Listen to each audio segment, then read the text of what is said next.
Kejadian 39 ayat 8 dan 9. Tetapi Yusuf menolak dan berkata kepada istri tuannya itu, "Dengan bantuanku, tuanku itu tidak lagi mengatur apa yang ada di rumah ini, dan ia telah menyerahkan segala miliknya pada kekuasaanku.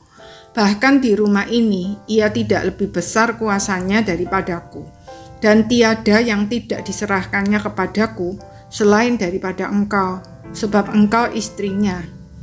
Bagaimanakah mungkin aku melakukan kejahatan yang besar ini dan berbuat dosa terhadap Allah?" Pernahkah kita berpikir bahwa jika kita berbuat salah kepada sesama kita, berarti kita berbuat dosa kepada Tuhan? Kebanyakan orang berpikir bahwa kesalahan terhadap sesama adalah urusan manusia semata, tidak ada kaitannya dengan Tuhan.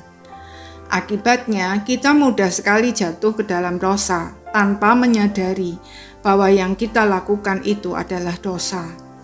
Padahal, Alkitab berkata, "Jikalau seorang berkata, 'Aku mengasihi Allah,' dan dia membenci saudaranya, maka ia adalah pendusta. Karena barang siapa tidak mengasihi saudaranya yang dilihatnya, tidak mungkin mengasihi Allah yang tidak dilihatnya." Tuhan Yesus juga mengatakan hal yang senada. Sesungguhnya segala sesuatu yang tidak kamu lakukan untuk salah seorang dari yang paling hina ini, kamu tidak melakukannya juga untuk aku. Pada zaman Yusuf belum ada Alkitab, apalagi Perjanjian Baru. Tetapi dia mengerti bahwa relasi dengan Allah dan sesama saling berkaitan dan tidak dapat dipisahkan.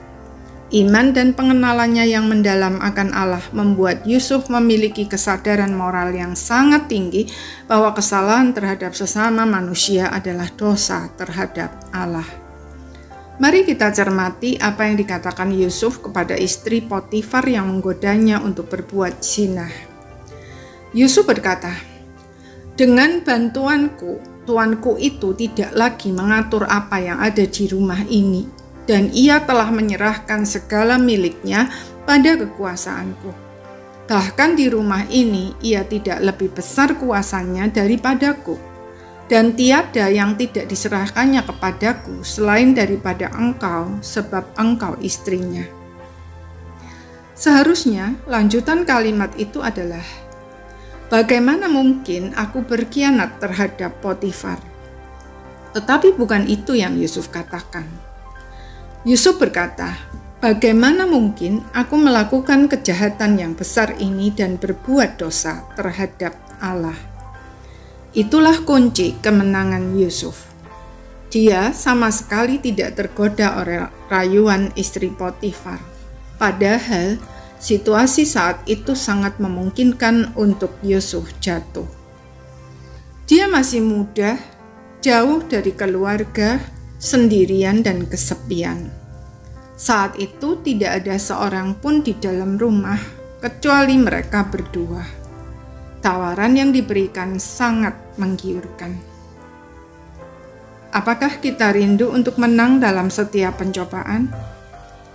Mari kita senantiasa ingat bahwa kesalahan terhadap sesama adalah dosa terhadap Tuhan. Amin.